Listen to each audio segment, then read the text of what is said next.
Uno de los dolores más profundos de la vida es el dolor de ser malentendido por los demás. Y sin embargo, curiosamente, algunas de las personas más grandes que jamás hayan vivido han sido malentendidas.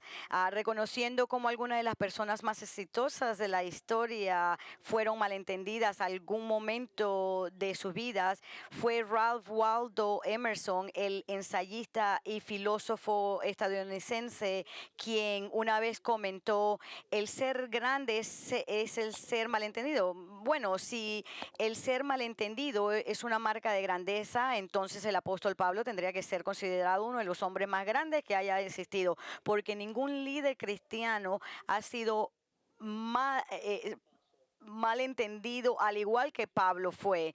Y esta mañana, al retomar nuestro estudio del libro de Hechos, nos vamos a ver una ilustración de cuán mal juzgado y malentendido el apóstol fue, porque nuestro estudio de hoy nos lleva a la segunda parte del capítulo 21, el cual es acerca del arresto de Pablo en Jerusalén, y como descubrimos, se basó en una interpretación completamente errónea de él, quién era y qué enseñó. De hecho, desde que Pablo declaró en el capítulo 20, en su discurso de despedida a los ancianos de Éfeso, que estaba decidido a viajar a Jerusalén, a pesar de que sabía que iba a sufrir allí, desde que él dijo eso, no encontró más que malentendidos por varios grupos diferentes de personas. Warren Wiersbe, en su comentario sobre el libro de los Hechos, él señala exactamente cómo estos diferentes grupos de personas malentendieron a Pablo. Los primeros que lo malentendieron en términos de su corazón para el ministerio fueron los creyentes en la ciudad de Tiro. Si usted recuerda, Pablo vino a esta ciudad y al encontrarse con eh, eh, los que estaban ahí, al encontrarse con Pablo y conocer de sus planes de viajar a Jerusalén, trataron de persuadirlo de no ir allí. Vemos en el versículo 21:4, que dice: después de hallar a los discípulos, nos quedamos allí 7 días, y ellos le decían a Pablo por el Espíritu que no fueran a Jerusalén. El segundo grupo de personas que malentendieron a Pablo y su determinación de ir a Jerusalén fueron sus amigos, los hombres que él conocía muy bien, pero quienes desesperadamente trataron de hacerlo, de cambiar su opinión y cancelar su viaje. Y leemos en Hechos 21, empezando en el versículo 10, dice: y deteniéndonos allí varios días, descendió de Judea cierto profeta llamado Agabo, quien vino a vernos, y tomando el cinto de Pablo, se ató las manos y los pies y dijo: así dice el Espíritu Santo, así atarán los judíos en Jerusalén al dueño de este cinto y lo entregarán en manos de los gentiles. Al escuchar esto, dice Lucas, tanto nosotros como los que vivían allí le rogamos que no subiera a Jerusalén. Entonces Pablo respondió que ¿qué hacéis llorando y quebrantándome el corazón? Y como vimos el domingo pasado, el tercer grupo de personas que malentendieron a Pablo en relación con su visita a Jerusalén eran la misma gente que él había venido a ayudar, es decir, los miembros de la iglesia de Jerusalén. Les recuerdo que la razón por la que Pablo viajó a Jerusalén, en primer lugar, fue para traer una ofrenda de las iglesias gentiles a los judíos de esta iglesia, con el propósito de demostrar el amor y la unidad que existía entre ellos y sus hermanos judíos. Sin embargo, una vez que Pablo llegó a Jerusalén, Jacobo le informó, y otros de los miembros ancianos le informaron que muchos de los miembros de su iglesia habían sido mal informados sobre él y su enseñanza, y habían creído tontamente las mentiras que les decían falsos maestros conocidos como judaizantes, hombres que habían falsamente acusado al apóstol de enseñar a los judíos a abandonar las leyes ceremoniales prescritas por Moisés. Y esto lo vemos en Hechos 21:20. Dice: y ellos, cuando lo oyeron, glorificando a Dios, y le dijeron: hermano, ya ves cuántos miles hay entre los judíos que han creído, y todos son celosos de la ley. Y si les ha contado acerca de ti, que enseñas a todos los judíos entre los gentiles que se aparten de Moisés, diciéndoles que no den a sus hijos ni observen las tradiciones. Ahora, después de explicarle a Pablo lo mal informado que estaba la congregación de ellos acerca de él y sus enseñanzas, Jacobo y los ancianos le cuentan sobre un problema potencialmente grave que tenían en sus manos y cómo han ideado un plan para remediar este problema. Lo vemos en el versículo, empezando en el versículo 22. Entonces, ¿qué es lo que se debe hacer? Porque sin duda la multitud se reunirá, pues oirán que has venido. Por tanto, haz esto que te decimos. Tenemos 4 hombres que han hecho un voto, tomarlos y purifícate junto con ellos y paga sus gastos para que se rasuren la cabeza y todos sabrán que no hay nada cierto en lo que se les ha dicho acerca de ti, sino que tú también vives ordenadamente acatando la ley. Teniendo miedo que la presencia de Pablo en Jerusalén podría causar un alboroto y división en la iglesia de ellos, porque la congregación creía que Pablo le dijo a los judíos que abandonaran las leyes ceremoniales establecidas por Moisés. Ellos proponen que Pablo demuestre que él no está opuesto a las órdenes ceremoniales, y en la manera que lo hacen es diciéndole que ellos tienen 4 hombres judíos que habían tomado un voto nazareno, y ellos le dicen a Pablo que ellos quieren que él los lleve al complejo del templo para completar sus votos con una ceremonia especial de afeitarse la cabeza. Y además, antes de entrar al tiempo, ellos quieren que Pablo se someta a un ritual de purificación junto con estos hombres, y también quieren que Pablo pague los gastos relacionados con todo esto, lo que implicó el pago de la ceremonia del corte del cabello de los hombres, así como los sacrificios de los animales que se habían que ofrecer. Ahora, el objetivo de esta propuesta de Jacobo y los ancianos era a demostrar a su congregación qué tan equivocados los judaizantes estaban en lo que decían de Pablo, porque lejos de enseñar a judíos a abandonar las leyes ceremoniales, ellos querían demostrar haciendo esto que Pablo actualmente practicaba esas leyes él mismo, y Pablo, por el bienestar de la unidad, y sabiendo que que ellos tienen, no hay ningún mandamiento que diga que tienen que hacerlo, no tienen que hacerlo, sino que estas personas estaban tratando de decir estas mentiras, y él, para poner estas falsas acusaciones a un lado, para tratar de poner fin a estas falsas acusaciones, está de acuerdo con esta propuesta. Pero es mientras que Pablo está en el proceso de completar el ritual de purificación en el templo, que es tomado por una multitud de judíos incrédulos que tratan de matarlo solo para ser rescatado por los soldados romanos, que inicialmente piensan lo peor de él, y por lo tanto lo ataron y pusieron bajo arresto, tal como el Espíritu Santo profetizó que sucedería.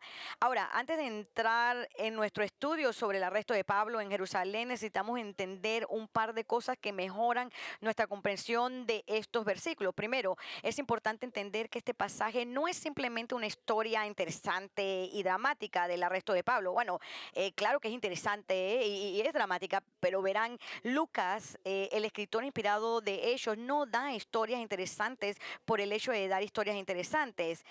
Con Lucas siempre hay un mensaje teológico y una lección que van de la mano con sus narrativas históricas, y ese es ciertamente el caso con lo que nos dice sobre cómo arrestaron a Pablo en Jerusalén. Sabemos que siempre hay teología y una lección. Nuevamente, ese es el caso con el arresto de Pablo en Jerusalén. Y como siempre, hay un mensaje importante de Lucas que él tiene para nosotros, como veremos en breve. En segundo lugar, a pesar de que Satanás no se menciona por su nombre en ninguna parte de estos versículos, es obvio que él estaba detrás de la detención de Pablo, porque siendo el asesino y mentiroso que Jesús describió que era, su objetivo era destruir el testificar poderoso de Pablo por Cristo, mintiendo sobre él para que la multitud se enojara tanto con él que lo mataran. Y eso es precisamente lo que pasó. Si ven en su Biblia, en el versículo 31, al principio dice, mientras procuraban matarlo. Esa era la meta de ellos, y ciertamente lo que Satanás quería hacer.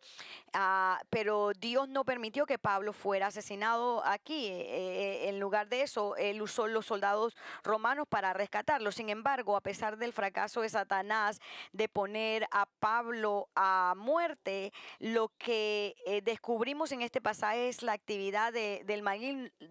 eh, este, Nuevamente es la actividad del maligno al tratar de destruir a Pablo y el papel que jugó el malentendido en todo esto. Como ven, mientras leemos acerca de lo que condujo a la detención de Pablo, vemos que como todos los demás relacionados con su visita a Jerusalén, hay nuevamente más malentendidos acerca de este hombre.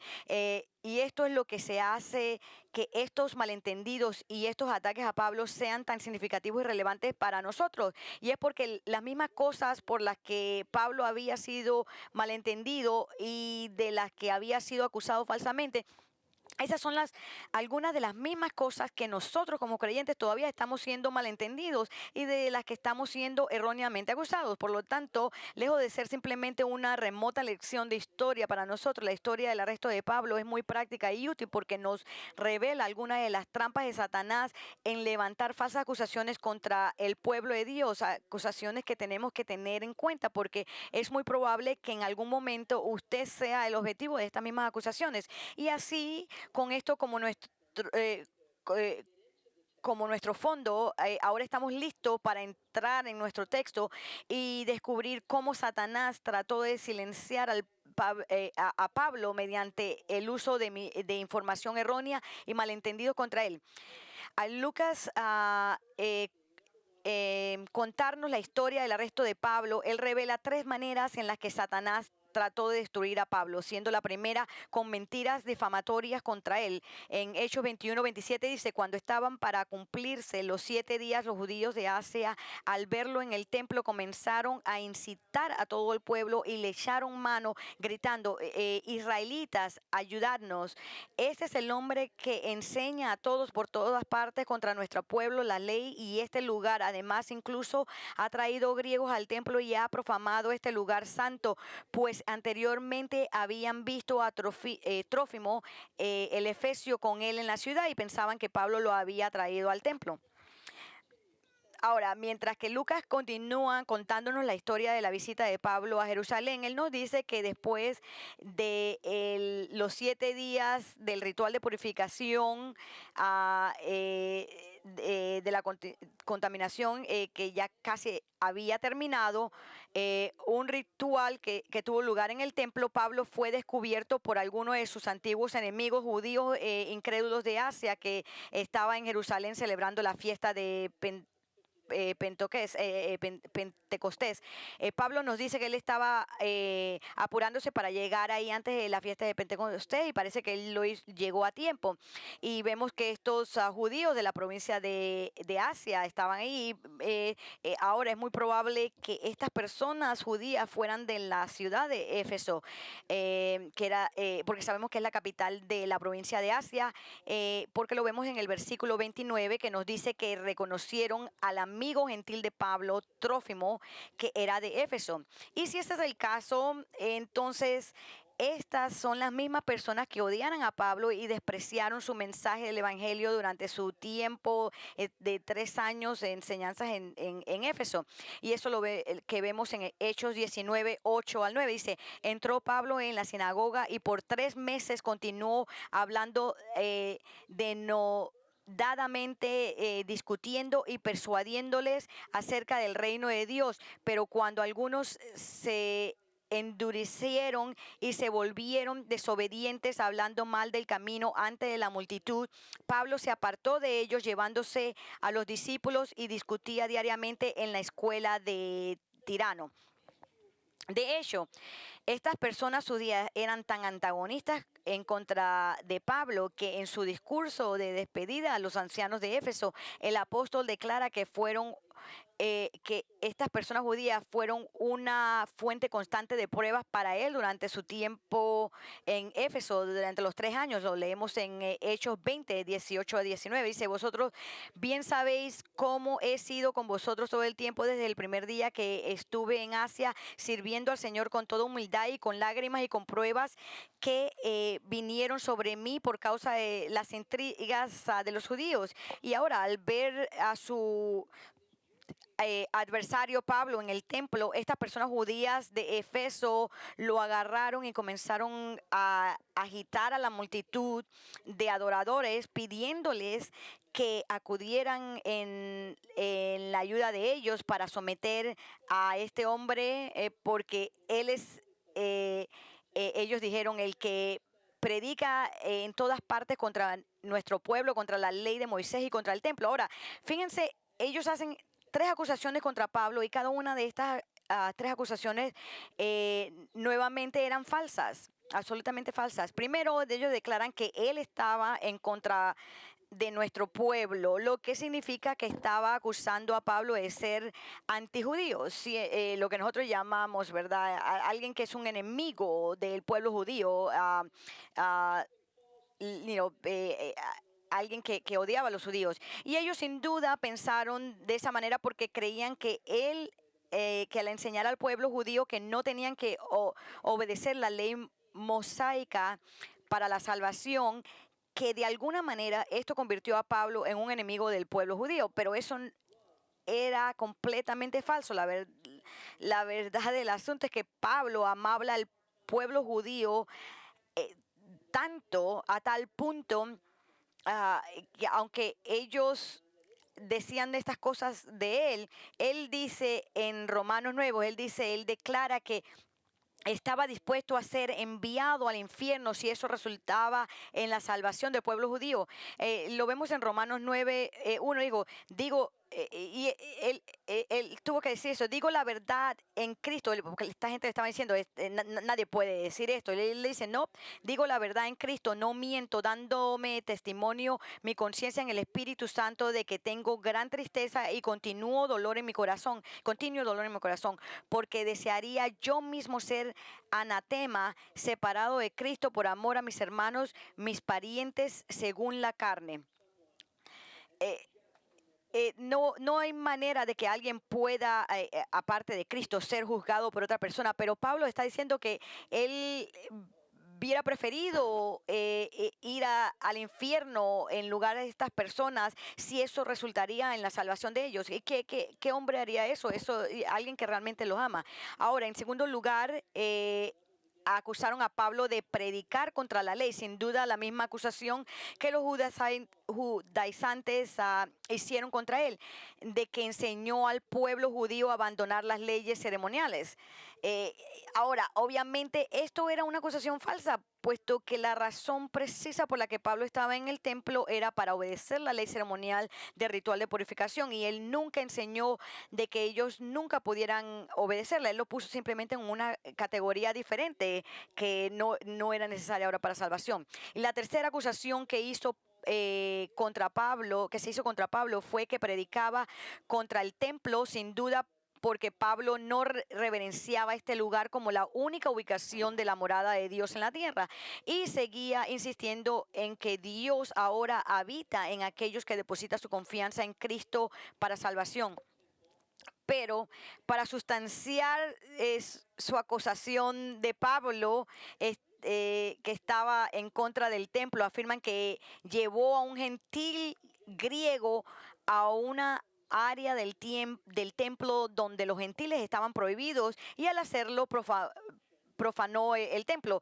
Y la razón por la que ellos creyeron esto fue porque previamente habían visto a Trófimo, un creyente gentil y residente de Éfeso, con Pablo en la ciudad, y asumieron que el apóstol lo había traído al templo. Ahora, como todas las demás acusaciones hechas por estas personas judías contra Pablo, esta también era falsa. Simplemente llegaron a la conclusión de que Pablo había llevado a Trófimo a un área prohibida del templo, pero eso no fue el caso en absoluto. De hecho, no tiene sentido que Pablo haya hecho eso. Un erudito bíblico explicó por qué este cargo era tan ridículo. Él dijo, esa acusación fue absurda. Mientras participaba en un rito de purificación, Pablo difícilmente profanaría el templo al traer a un gentil a él. Y para hacerlo, Pablo habría tenido que llevar a Trófimo pasando el patio de los gentiles, donde se permitía a los gentiles. Pero pero eso le habría costado la vida a Trófimo, ya que los romanos permitían que los judíos ejecutaran a cualquier gentil que entrara allí, inclusive a ciudadanos romanos. Una inscripción encontrada en 1935 advierte solemnemente: ningún gentil entrará dentro de la división y la barrera que rodea el templo, y quien sea capturado será responsable ante sí mismo de su muerte posterior. El escritor continúa: Pablo nunca habría puesto en peligro la vida de su amigo, y si los judíos asiáticos realmente habían visto a Trófimo allí, ¿por qué no lo apresaron y ejecutaron? Ahora, amigos, cada una de estas acusaciones hechas contra Pablo eran falsas, eran mentiras calumniosas inspiradas por Satanás, el padre de las mentiras. Pero lo que revelan estas mentiras contra Pablo es que una de las tácticas de Satanás que él utiliza es difamar a los siervos de Dios, usando personas para que mientan sobre ellos. Pablo les dijo a los corintios en 2 de Corintios 2:11: para que Satanás no tome ventaja sobre vosotros, pues no ignoramos sus ardideces. Y uno de estos esquemas en los que sabemos que Satanás es un experto es difundir mentiras sobre los cristianos. Él ha estado haciendo esto durante miles de años y continúa haciéndolo hoy. Pero escuchen atentamente, porque asumimos que son los no creyentes los que hacen esto. No solo los incrédulos o no creyentes son culpables de ser engañados por Satanás para calumniar a los cristianos, sino que muchas veces los cristianos son realmente culpables de calumniar a otros. Esto sucede todos los días en las redes sociales, donde los cristianos, porque no tienen que mirar a nadie a los ojos, se animan a publicar declaraciones acusatorias sobre otros creyentes que no se pueden comprobar.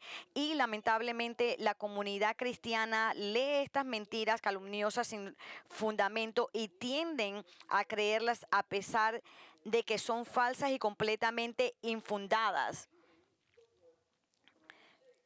Y aquellos que publican estas mentiras difamatorias y aquellos que las creen y difunden estos errores de falsa información errónea sobre otra persona están haciendo, sin saberlo, la obra de Satanás al atacar y destruir la credibilidad y el testimonio de los siervos de Dios. Al escribir sobre el daño causado por rumores difamatorios, el maestro bíblico Ken Hughes cuenta la historia. Él escribe: en una tierra del este, una mujer repitió un chisme sobre un vecino y en poco tiempo todo el pueblo sabía la historia. La persona calumniada estaba profundamente herida y muy infeliz, pero cuando la señora responsable de difundir el rumor se enteró de que era completamente falso, acudió a un viejo sabio para averiguar qué podía hacer para reparar el daño. Después de escuchar su problema, dijo: ve al mercado, compra un ave y haz que la maten. Luego, en el camino a casa, arranca sus plumas una a una y déjalas caer por el camino. Aunque sorprendida por este consejo inusual, la mujer hizo lo que le dijeron y al día siguiente le informó al hombre que había hecho lo que había dicho. Ahora, él le dice: ve y recoge todas esas plumas y tráemelas, dijo el sabio. La dama siguió el mismo camino, pero para su consternación, el viento se había llevado todas las plumas. Después de buscar todo el día, regresó con solo 2 o 3 en la mano. Verá, dijo el anciano sabio, es fácil dejarlas, pero imposible traerlos todos de vuelta. Asimismo, no se necesita mucho para difundir un rumor falso, pero nunca se puede deshacer por completo el rumor. Y así es, si usted tiene un problema con un hermano cristiano, entonces vaya a él y pregúntele frente a frente. No haga no asuma cosas, no ponga acusaciones falsas en Facebook y en otros medios sociales. Y si usted ha sido víctima de una mentira calumniosa, que se supone que debe hacer, Se supone que debes hacer exactamente lo que la palabra de Dios dice que hagas. En primer lugar, se le acusó falsamente de algo que se pone, que se supone que deben hacer exactamente lo que Jesús hizo. Primera de Pedro 2 dice: porque para este propósito habéis sido llamados, pues también Cristo sufrió por vosotros, dejándoos ejemplo para que sigáis sus pisadas, el cual no cometió pecado ni engaño alguno se halló en su boca, y quien cuando le ultrajaban no respondía ultrajando, cuando padecía no amenazaba, sino que se encomendaba a aquel que juzga con justicia. En otras palabras, no pierda el tiempo tratando de defenderse, simplemente confíe en Dios, que conoce todos los detalles de su situación. En segundo lugar, leemos en Primera de Pedro 2:12, mantener entre los gentiles una conducta irreprochable, a fin de que en aquello que os calumnian como malhechores, ellos por razón de vuestras buenas obras, al considerarlas, glorifiquen a Dios en el día de la visitación. Está diciendo, Pedro dice que si has sido calumniado como un malhechor, vive de una manera tan piadosa que aquellos que te han calumniado verán cuán equivocados estaban contigo, y al observar tu comportamiento piadoso, algunos llegarán a la fe en Cristo y traerán gloria a Dios cuando Jesús regrese. Verán, los primeros cristianos fueron acusados falsamente de todo tipo de comportamiento maligno. Fueron acusados falsamente de ser rebeldes contra el gobierno romano porque su primera lealtad fue a Cristo. Ellos fueron acusados de ser ateos porque no adorarían a César. Ellos fueron acusados de ser caníbales porque hablaron de comer el cuerpo y beber la sangre de Cristo en la cena del Señor, y también fueron acusados de ser inmorales porque hablaban tan a menudo de amarse unos a los otros. Pero en todo esto, en el medio de estas calumnias, Pedro los instruye que se concentren en la vida piadosa con el fin de silenciar a la ignorancia de los hombres insensatos. Entonces, si es culpable de difamar a otro cristiano, de publicar algo en las redes sociales que ha supuesto que es cierto, pero en realidad es falso y no se puede fundamentar, no se puede comprobar, entonces arrepiéntase ante Dios y pídale perdón a la persona que usted ha calumniado. Y si usted es el que ha sido calumniado, no pierda el tiempo tratando de defenderse, solo concéntrese en vivir en obediencia a Dios para probar que esas acusaciones son falsas. Entonces, la primera forma en que Satanás trató de destruir a Pablo fue mediante mentiras difamatorias, acusando al apóstol de cosas de las que no era culpable. Pero lamentablemente los que habían oído esas mentiras ese día creían, y como resultado que entró en acción, y al hacerlo, que sin saberlo fueron utilizados por Satanás como el despliegue, una segunda manera de traer, de que él utilizó para destruir a Pablo. Y lo vemos, él lo hizo intentando matarlo. Vemos en Hechos 21:30, dice: se alborotó toda la ciudad y llegó el pueblo corriendo de todas partes, apoderándose de Pablo. Lo arrastraron fuera del templo y al instante cerraron las puertas. Después de escuchar los judíos de Asia, gritaron en voz alta estas acusaciones en contra de Pablo, y pidieron ayuda a los que estaban dentro del el templo para que lo ayudaran a capturar a Pablo. Y sabemos esto porque lo leemos y querían matarlo, y lo leemos en Hechos 21:32, dice: mientras procuraban matarlo, habiendo ya que nos habían dicho de las calumnias, las mentiras de Satanás sobre Pablo, Lucas dice ahora que Satanás, la siguiente táctica de él fue tratar de asesinar a Pablo. Que solo tiene sentido, ya que Jesús llama al diablo un mentiroso y un asesino. Leemos al comienzo del versículo 31 que la multitud estaba tratando de lo estaba golpeando y tratando de físicamente matarlo. Pero Dios intervinió de modo que los soldados romanos que acudieron a su rescate le salvaron la vida. Lo leemos en Hechos 21:31. Dice, mientras procuraban matarlo, llegó aviso al comandante de la compañía romana que toda Jerusalén estaba en confusión. Inmediatamente tomó consigo algunos soldados y centuriones y corrió hacia ellos. Cuando vieron al comandante y a los soldados, dejaron de golpear a Pablo. Mientras que esta multitud de personas estaban golpeando a Pablo para tratar de matarlo,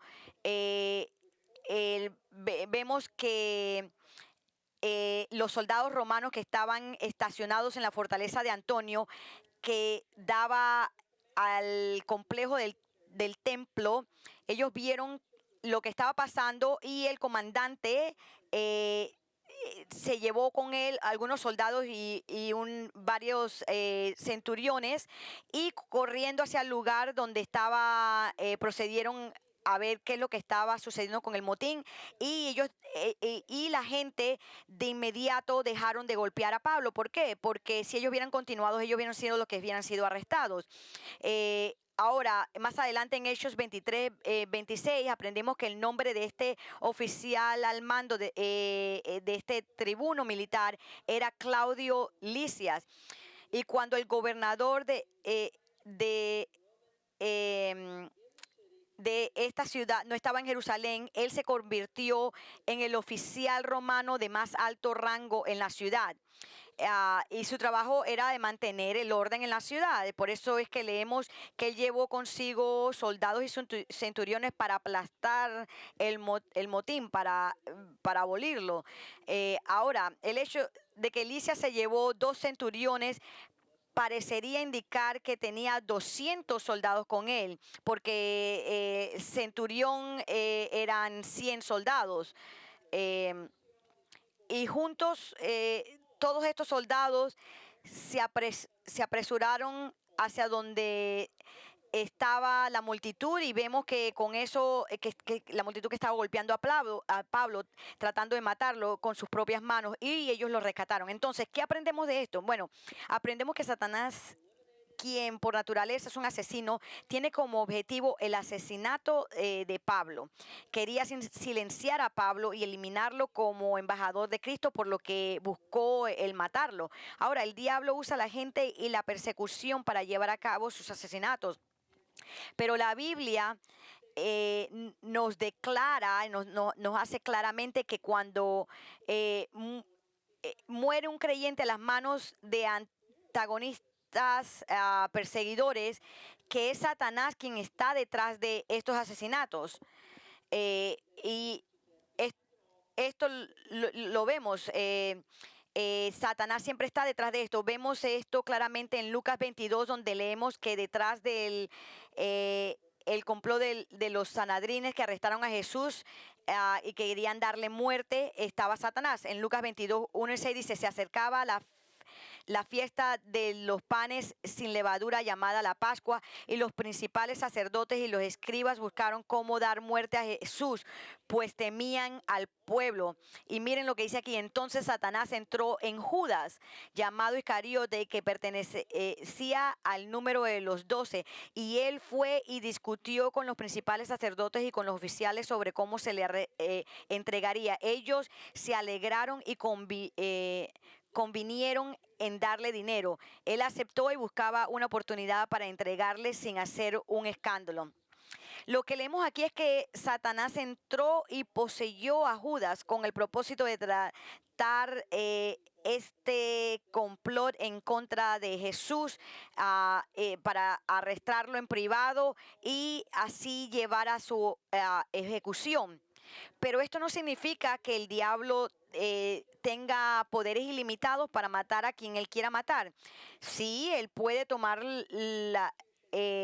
las vidas de personas, él lo hace a través de persecuciones, pero él no tiene poder ilimitado de hacer lo que él quiera. Les recuerdo que en los primeros capítulos del libro de Job, cuando Satanás acusó a Dios de tener seguidores devotos solo porque él los trata muy bien. Es decir, que claro que ellos te aman, le estaba diciendo a Dios, claro que ellos te aman porque tú los tratas tan bien, pero él les dice, si retiras tu mano protectora y permites que algo de sufrimiento entre sus vidas, entonces ellos maldecirán tu nombre y te maldecirán en tu cara y dejarán de adorarte. Entonces, inicialmente, Dios permitió que Satanás causara sufrimiento en la vida de Job al destruir alguna de sus posesiones y quitarle la vida a sus hijos. Pero en lugar de maldecir a Dios, Job bendició al Señor. Entonces Satanás le dijo a Dios que la razón por la que Job todavía creía en él era porque tenía salud. Entonces Dios permitió que Satanás le quitara la salud. Él le está diciendo todo, él nada más todavía cree en ti porque le estás dando salud, pero quítale la salud y él para que sufra físicamente y entonces él te maldecerá. Como ven, les digo todo esto porque Dios le permitió a Satanás que tocara la salud de Job, pero definitivamente le dijo que no tenía su permiso para quitarle la vida. Y esto lo vemos en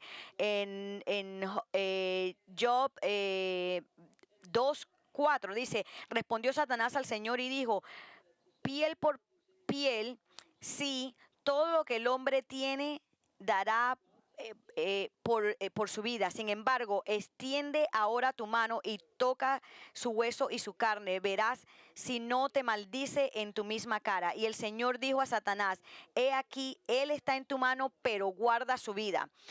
Entonces vemos, sin embargo, aunque Satanás tiene que obtener el permiso de Dios para quitarle la vida a cualquiera persona, hay momentos en que Dios, en su sabiduría y propósito soberano, permite que el diablo use a una persona para asesinar a uno de los siervos de Dios. Y eso es exactamente lo que esperaba Satanás hacer con Pablo, aunque no sucedió en el caso de Job, pero sí en el caso de Pablo. Pero en el caso de Pablo, el Señor intervino y utilizó los soldados romanos para rescatarlo. Y puede estar seguro de que el Señor no permitirá que Satanás le quite la vida a través de la persecución hasta el momento en que Él ha ordenado soberanamente que muera. Por eso Jesús le dijo a sus discípulos en Mateo 10:29, no se venden dos pajarillos con un cuarto y sin embargo ni uno de ellos caerá a tierra sin permitirlo vuestro Padre, y hasta los cabellos de vuestra cabeza están todos contados.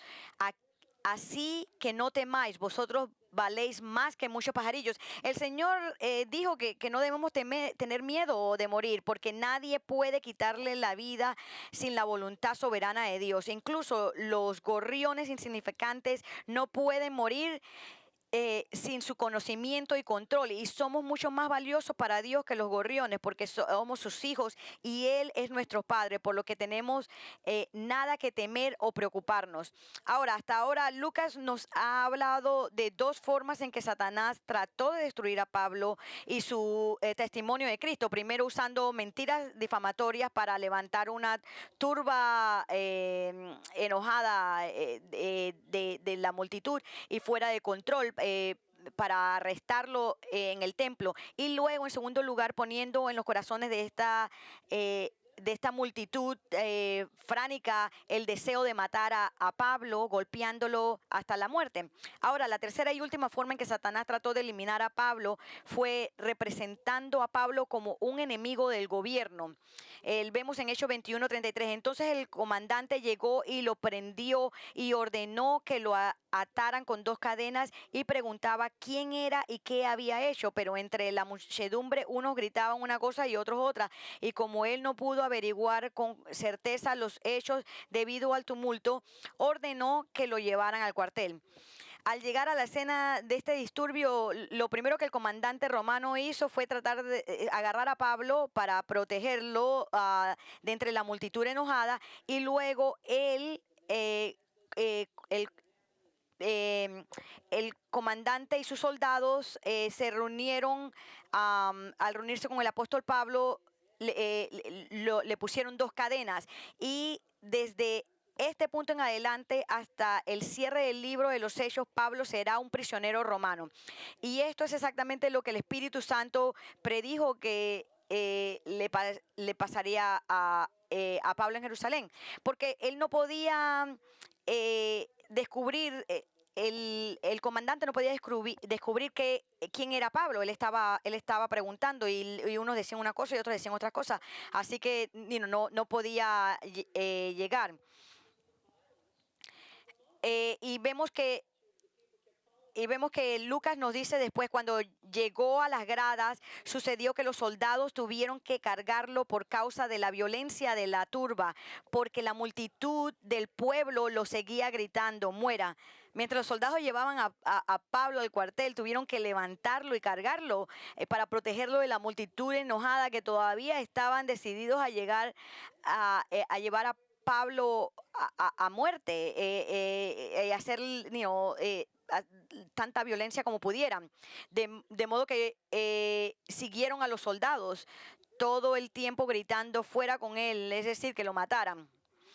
Pero al llegar a la parte superior de las escaleras, justo antes de entrar al cuartel, Pablo por primera vez habla y le pide permiso al comandante para dirigirse a la multitud. Y en ese intercambio entre Pablo y el comandante es que vemos una tercera forma en que Satanás ataca a los creyentes y trata de destruirlos. Vemos en Hechos 21:37, cuando estaban para meter a Pablo en el cuartel, dijo al comandante, ¿puedo decirte algo? Y él dijo, ¿sabéis griego? Entonces tú no eres el egipcio que hace tiempo levantó una revuelta y sacó los 4,000 hombres de los asesinos al desierto. Justo antes de que se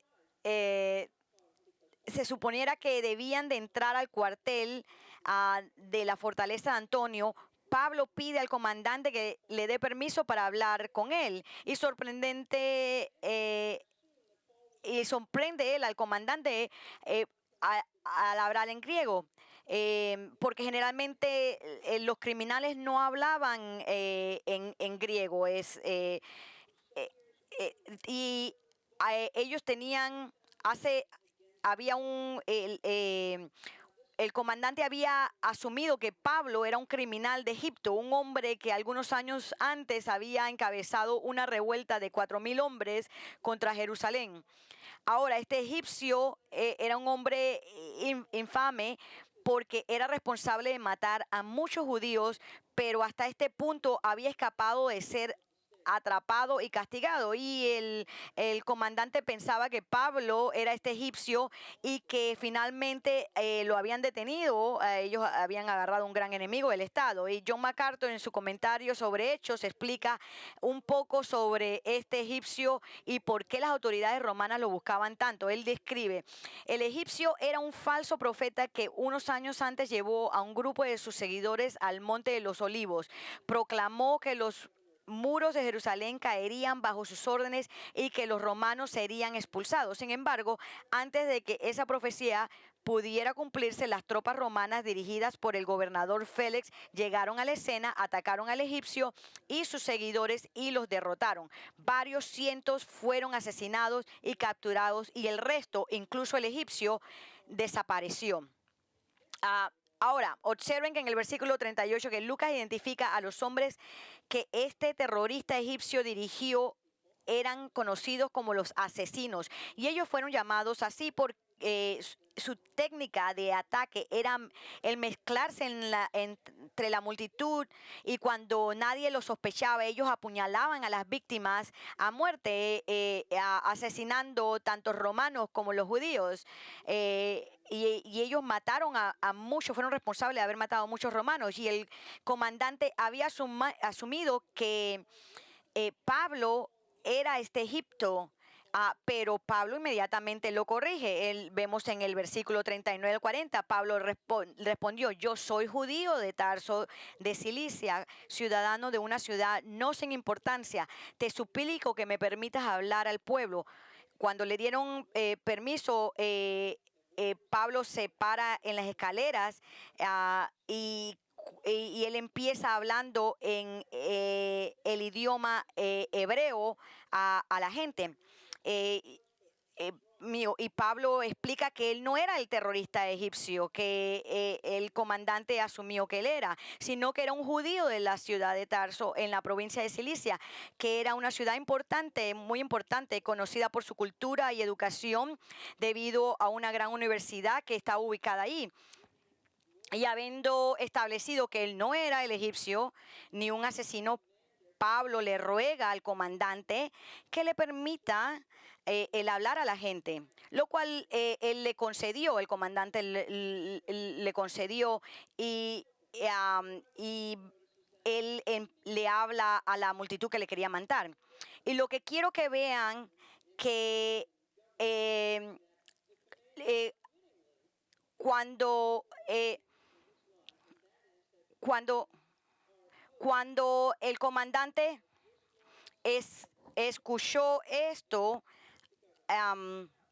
cuando vemos lo que lo que quiero que se den cuenta de es que este comandante no sabía que Pablo era cristiano, pero Satanás ciertamente lo sabía e inmediatamente puso en el corazón de este comandante que Pablo tenía que ser un enemigo del Estado y que tenía que ser ejecutado por, y ser asesinado o que tenía que ser asesinado por los romanos.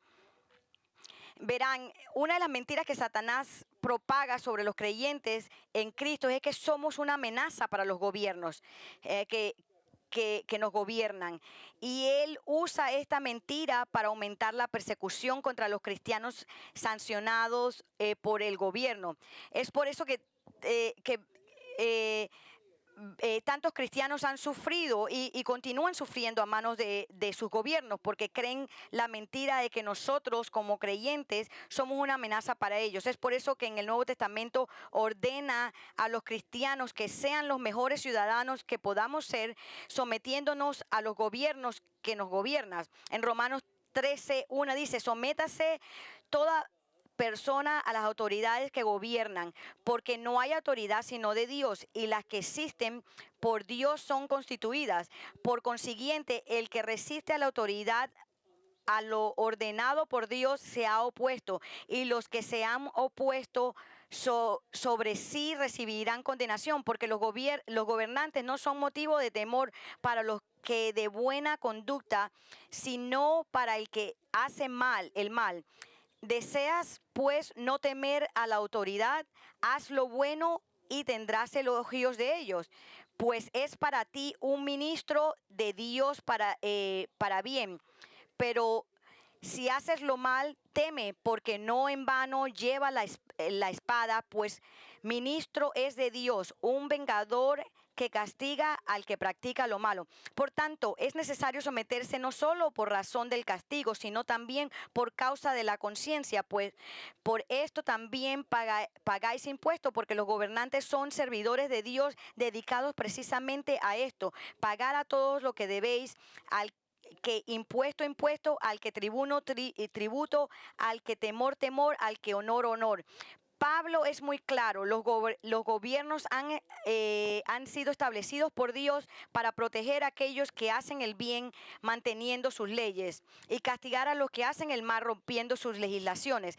Y así el mensaje de Pablo es: como cristianos debemos hacer el bien y no el mal, obedecer las leyes del país, pagar nuestros impuestos y honrar a quienes tienen autoridad sobre nosotros. Pedro dice esencialmente lo mismo en 1 de Pedro 2:13: someteos por causa del Señor a toda institución humana, y sea al rey como su autoridad y a los gobernantes como enviados por él para castigo de los malhechores y alabanza de los que hacen el bien, porque esta es la voluntad de Dios, que haciendo bien hagáis enmudecer la ignorancia de los hombres insensatos. Andad como libres, pero no uséis la libertad como pretexto para la maldad, sino emplearla como siervo de Dios, honrar a todos, amar a los hermanos, temer a Dios, honrar al rey. Entonces, como cristianos debemos ser los mejores ciudadanos de nuestra nación. Pero Satanás, siendo un mentiroso y un engañador, ha convencido a muchos que los gobiernos que nosotros somos enemigos del Estado. Y nuevamente, el Señor siempre va a prevenir, nuevamente, aunque este comandante al principio había pensado que Pablo era un enemigo del Estado, parece que él realmente fue una persona que era bastante sensata, porque vemos que luego él reconoció que Pablo no era esta persona y le permitió que hablara. Y esto, nuevamente vemos que lo que Satanás quería hacer, en poner a Pablo a muerte, no pudo. Así que tenemos que tener ánimo, porque Dios es soberano y Él no va a permitir que seamos perseguidos o morir fuera de su voluntad. Pero si usted no es un cristiano, tenga cuidado. Lo que usted oye acerca de los cristianos, porque Satanás intentará convencerlo de que todos son hipócritas. No los escuches. No escucha eso. Esas son mentiras. En vez de eso, considere solamente una persona, considere a Jesucristo y Jesucristo solamente, y su reclamo sobre su vida. Jesús es Dios que se hizo hombre para poder morir en la cruz y ser juzgado en lugar de los pecadores. Y Él hizo esto para que usted pueda tener un camino de regreso a Dios, para que pueda ser perdonado de sus pecados y reconciliarse con Dios. O sea, mire a Cristo, ponga su fe en Cristo solamente, reconociendo que usted es un pecador y que Dios en su misericordia ha puesto a Cristo en el lugar de los pecadores para pagar por nuestros pecados. Arrepiéntase de su pecado y experimente el gozo de ser perdonado de todos sus pecados y entrar en una relación con Dios a través de Cristo. Y si usted quiere hablar con alguien en esta mañana, con uno de nuestros pastores sobre esto, entonces por favor búsquenme al final del servicio.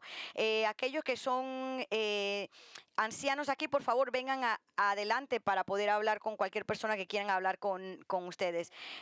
Por favor, únanse conmigo en oración. Padre, te damos gracias por este pasaje de la Escritura. Nosotros sabemos, no somos ignorantes de lo que Satanás hace. Él a veces nos utiliza a nosotros en contra de nuestros hermanos creyentes en Cristo. Y pido, Señor, que apliquemos lo que hemos escuchado hoy día, que nunca calumniemos en contra de alguien, que no pongamos cosas en Facebook que no son ciertas, y que tengamos cuidado, y que si hemos calumniado en contra de alguien, que nos arrepintamos y que pidamos perdón, Señor. Te pedimos, Señor, que nos ayudes a tener ánimo, de que no nos preocupemos, no seamos temerosos de que vamos a ser perseguidos a la muerte, porque sabemos que tú estás en control de todo. Sabemos que a veces tendremos que desobedecer a nuestro gobierno si ellos no dicen que tenemos que hacer algo que está en contra de lo que la Escritura dice, pero por la mayoría de las partes ese no es el caso, Señor. Así que ayúdanos a ser ciudadanos leales y buenos, y que respetemos a nuestros líderes y a las autoridades, y que nos paremos enfrente para respetar, Señor, y ser un ejemplo. Y cualquier persona que esté aquí o que esté viendo y que no conoce a Cristo, que antes de que el sol baje hoy día, que vengan a arrepentimiento y fe.